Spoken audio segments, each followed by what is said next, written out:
Welcome back to our program here on the Taiwan Outlook. I'm your host, Rick Guo. In this segment, we will continue our conversation with Dr. Chan Hou-Sheng, who's concurrently the chairman of the Cross-Straits Common Market Foundation here in Taiwan, but also one of the leading experts on labor affairs and also social welfare here in Taiwan. Dr. Chan, let's now shift the focus onto labor affairs, Right. which you are an expert. And let's talk about the fact that throughout Taiwan's economic development from the 1950s onward, the labor consciousness was very slow in development in Taiwan.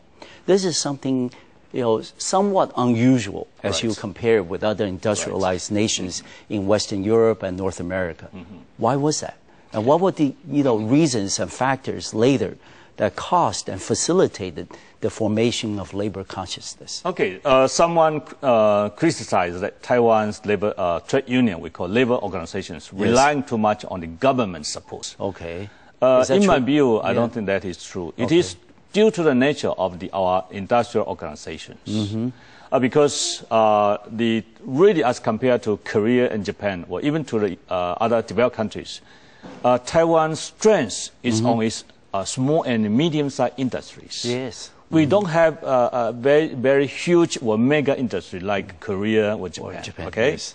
So this is a fact we have to recognize that most of the small and medium-sized industries with employees or maybe 10, 20, well, no more than 100. Okay. Yes. So the labor organizations, or in British terms, it's called trade union, is not so strong as those industrial countries.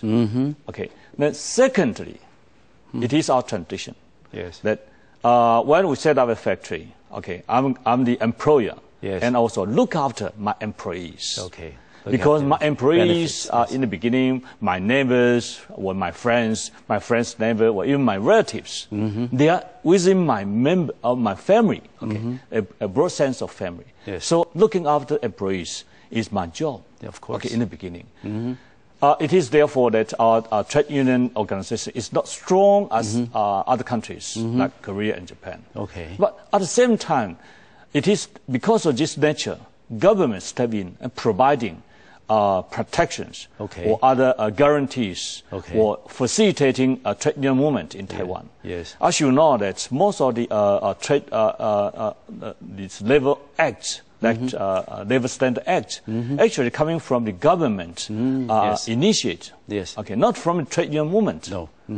And also the other, like Labor Insurance Act, the unemployment insurance programs. All these are coming from the government initiation. Okay. So this is, I think, our really nature, our trade union movement. I don't think trade union movement is very weak in Taiwan. They are strong, but they are playing the sort of cooperative role or a partnership role with the government. Okay.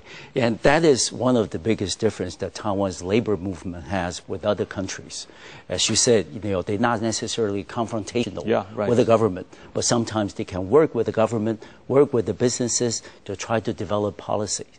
What did you think, in your opinion, were the factors that caused this type of, combined attitude towards labor affairs in Taiwan from the trade union? Sometimes we can work together, but sometimes we'll have to voice our differences and also make our demands. Certainly, in the labor policy, I always say that the policies are always having to compromise between employers and employee. If a policy is welcomed by employer, that is not a good policy. Yes. Okay. If a policy is welcomed only by the employees, that is not a good policy either. Therefore, all policies are unwelcome by both sides. But then in the end, it comes to compromise. Exactly. Okay. But in Taiwan, I think because of the government step in, not providing a minimum guarantee, like a minimum wage system in Taiwan, and also the labor standard protection, unemployment, labor insurance, all these programs are coming directly from the government. So you can see that in our labor insurance programs, perhaps those friends outside Taiwan do not really understand. In our labor insurance programs, employer pay 80%, 70% of its contribution. Okay. Government subsidize 10%. All right. And employee only pay 20%. And then upon retirement, those employees can receive more than 100% benefits. Of the benefits. Yes. So you can see from one of the schemes, like life insurance scheme, you can see the government try to provide sort of the foundation for a good sort of partnership relations between employer and employee. Yes. And if you look at the labor movement development over the years in Taiwan, we certainly have come a long way in our labor affairs.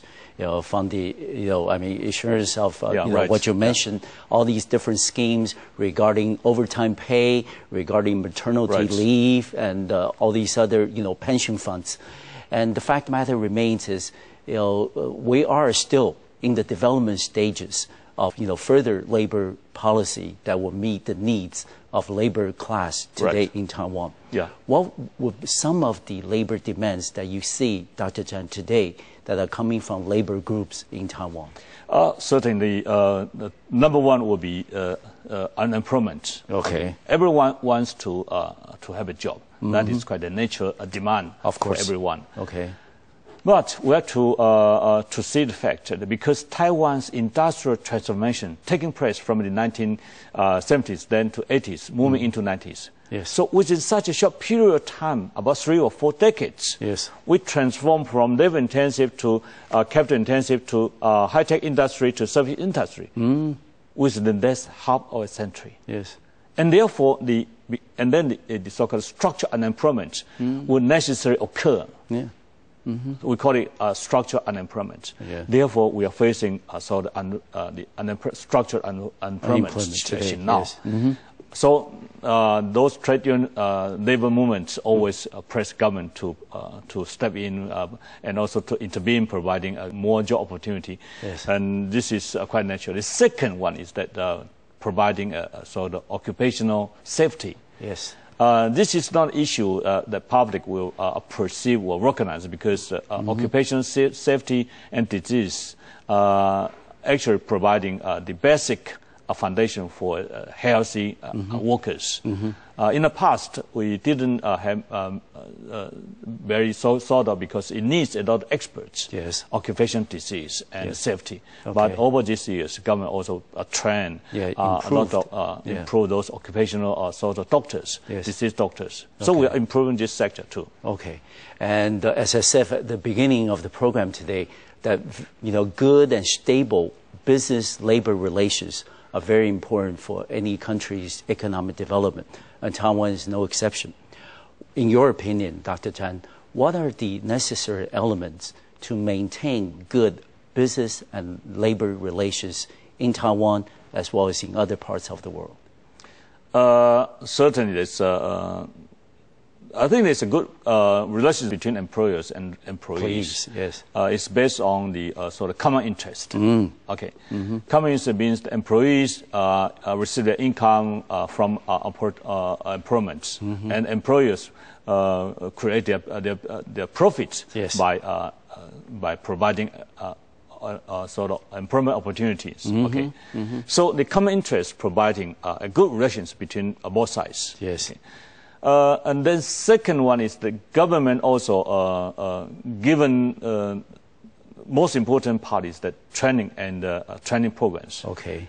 Because individual, as I said earlier, Taiwan's industrial strength is based on small and medium-sized industries. Yes. They don't have the capacity to providing training programs for their employees. No. Therefore, they have to leave to the government. Yes. So Council of Labor Affairs has been playing a very important part in providing sort of on-the-job training, outside job training, all these training programs. Yes. Okay, so they would providing the job opportunity for those who are just leaving the school, especially those college graduates or senior high school graduates, so they can go into employment without prolonging their waiting time. Yes.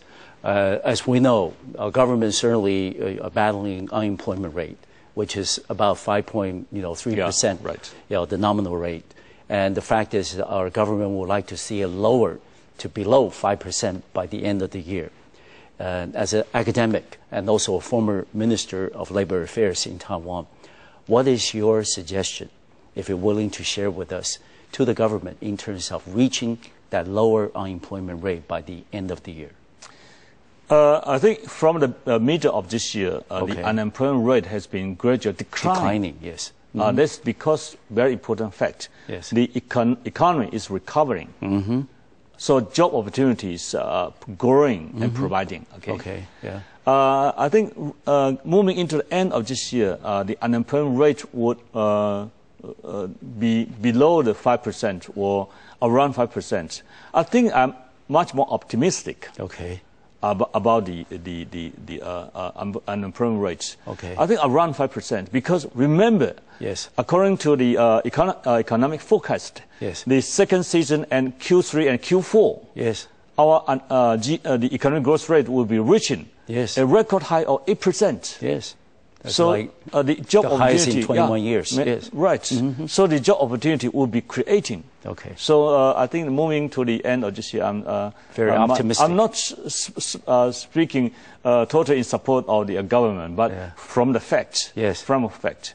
And we are more optimistic that the Q4 will be moving the economic growth rate even much higher. It is forecasted maybe to 9%. Good. So I think we are looking to the right side. Better days are still ahead. Right. We're going to take another short break on our program, and we'll be right back and continue our conversation with Dr. Zhang Hou-Sheng, who's concurrently the chairman of the Cross-Straits Common Market Foundation here in Taiwan. I'll see you in just a few minutes.